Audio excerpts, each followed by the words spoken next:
Hi guys, எல்லாருக்கும் வணக்கம் guys. இந்த வீடியோவில் நம்ம என்ன பார்க்க போகிறோன்னா, இந்திய அணி பார்த்தீங்கன்னா இலங்கை அணிக்கு ஆப்போசிட்டாக சூப்பராக விளையாடி 2-2ன்னு சொல்லிட்டு T20 தொடரை வென்றுட்டாங்க. இன்னும் ஒரு போட்டி இருக்குது. பட் இதுக்கு முன்னே 2 மேட்ச் விளையாடி தொடரையும் வென்றுட்டாங்க. இந்த நிலையில் பார்த்தீங்கன்னா மேட்ச் முடிஞ்சதுக்கப்புறம் போஸ்ட் மேட்ச் ப்ரெசன்டேஷனில் நம்ம சூரியகுமார் யாதவ் இலங்கை அணி குறித்து சில பல கருத்துக்கள்லாம் பேசியிருக்காரு. அவர் என்ன பேசினார், ஏது பேசினார் சொல்லிட்டு வீடியோவில் டீட்டெயில்டாக பார்க்கலாம். அதுக்கு முன்னே நீங்கள் நம்ம சேனலுக்கு புதுசாக வந்திருந்தீங்கன்னா ஒரே ஒரு சப்ஸ்கிரைப் மட்டும் பண்ணிவிட்டாங்க. வீடியோக்குள்ளே போகலாம். ஆமாங்க, சூரியகுமார் யாதவ் வேர்ல்டு கப்பில் ஒரு பெஸ்ட்டு கேட்ச் பிடிச்சி மேட்சை மாற்றினவர்.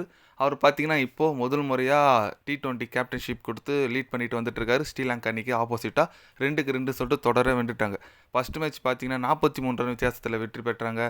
நேற்று நடந்த போட்டி பார்த்தீங்கன்னா 7 ரன் வித்தியாசத்தில் டிஎல்எஸ் மெத்தடில் வின் பண்ணியிருக்காங்க இந்திய அணி. கண்டிப்பாக ரொம்பவே சந்தோஷமாக இருக்குங்க. ஏன்னா சூரியகுமார் யாதவ் பொறுப்பேற்று கேப்டனாக முதல் 2 போட்டி வெற்றி பெற்று கொடுத்துருக்காரு. ரொம்பவும் மகிழ்ச்சியாக இருக்குது. அவர் என்ன சொன்னாருன்னு கேட்டிங்கன்னா, இலங்கை அணி ரொம்ப வலுவான அணியாக இருந்தாங்க முன்னாடி, ஆனால் இப்போ இல்லை. அவங்க நாங்கள் நினச்ச அளவுக்கு விளையாடோன்னு பார்த்தோம், பட் அவங்க விளையாடல. அவங்களோட அணி ரொம்பவே கொஞ்சம் மோசமான நிலைமையில் தான் இருக்குது. ஆனால் இருந்தாலும் கொஞ்சம் நல்லா ஃபைட் பண்ணுறாங்க. அவங்க சொந்த கிரவுண்டாக இருக்கிறதுனால கொஞ்சம் ஃபைட் பண்ணுறாங்க. ஆனால் எங்கள் அணி வீரர்கள் அவங்கள விட ரொம்பவும் பலமாக இருக்காங்க, சூப்பராக விளையாடுறாங்க.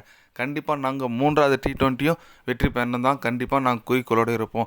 ஏன்னா எங்களுக்கு ஒவ்வொரு T20 போட்டியும் must match, first win match மாரி தான் நாங்கள் விளையாடுவோம். அதனால் கண்டிப்பாக அடுத்து வர போட்டியை நாங்கள் வெல்றதுக்கான வாய்ப்பு இருக்குது. எங்கள் அணி வீரர்களுக்கு எல்லாருமே நல்லா பெர்ஃபார்மன்ஸ் பண்ணாங்க.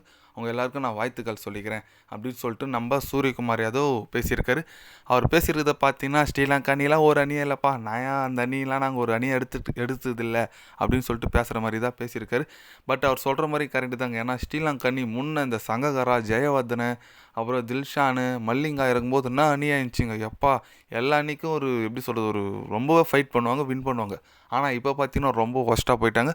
அந்த மாதிரி தான் இந்திய அணி போகக்கூடாதுன்னு சொல்லிட்டு நிறைய பேர் முன்னாள் வீரர்களெலாம் கருத்து வச்சாங்க. ஏன்னா ரோஹித் சர்மா, விராட் கோலிலாம் போயிட்டாங்க. அதுக்கப்புறம் ஸ்ரீலங்கா மாரி ஆயிடக்கூடாது இந்திய அணி அப்படின்னு நினச்சாங்க. பட் இந்திய அணி இலங்கை அணியோட ஃப்யூச்சர் பயங்கரமாக இருக்குன்றது எந்த விதமான சந்தேகமும் இல்லை. இந்த நிலையில் பார்த்தீங்கன்னா இலங்கை அணி அடுத்து ஒரு போட்டியாச்சும் வெற்றி பெற்று ஒரு ஆறுதல் வெற்றியாச்சும் பெறுவாங்கன்னு சொல்லிட்டு வெயிட் பண்ணி பார்க்கணும். பட் இந்திய அணி போலிங் பேட்டிங் சொல்லிட்டு நல்லா சூப்பராக பர்ஃபார்மன்ஸ் பண்ணிட்டு வந்துட்டுருக்காங்க. ஆனால் ஃபீல்டிங் கொஞ்சம் ஒஸ்ட்டாக தான் இருக்குது இந்திய அணிக்கு. அதனால் கண்டிப்பாக 3வது போட்டியில் அது இம்ப்ரூவ்மெண்ட் பண்ணணும். ஏன்னா ஃபீல்டிங்கிறது ரொம்பவே முக்கியமான விஷயம். ஏன்னா ஆஸ்திரேலியா பார்த்து தான் கற்றுக்கணும். தோக்குற மேட்ச்சு கூட ஃபீல்டிங் மூலிமா வெற்றிக்கு எடுத்துகிட்டு வர ஒரு ஸ்கில்லுக்கு அதிகமாக இருக்கிறது பார்த்திங்கன்னா ஆஸ்திரேலியா கிட்ட. ஏன்னா அந்த அளவுக்கு நல்ல பெர்ஃபார்மன்ஸ் ஃபீல்டிங்கில் பண்ணுவாங்க. அந்த மாதிரி ஃபீல்டிங் நம்ம இம்ப்ரூவ்மெண்ட் பண்ணால் கண்டிப்பாக இந்திய அணி அடிச்சிக்க யாருமே இல்லை. அது எந்த விதமான சந்தேகமும் இல்லை. அதனால் நம்ம சூரியகுமார் யாதவ் இந்த மாதிரி பேசியிருக்கிறத பற்றி நீங்கள் என்ன நினைக்கிறீங்க சொல்கிற ஒரு கமெண்ட் பண்ணிவிட்டு போங்க. இது போன்ற ஸ்போர்ட்ஸ் நியூஸை தெரிஞ்சுக்கன்னா சேனலை சப்ஸ்கிரைபர் லைக் ஒன்று பண்ணிக்கோங்க. கண்டிப்பாக கிரிக்கெட் பற்றி day by day channel update வரும். மறக்காமல் சப்ஸ்கிரைப் மட்டும் கொஞ்சம் பண்ணி வச்சுக்கோங்க. நன்றி, வணக்கம்.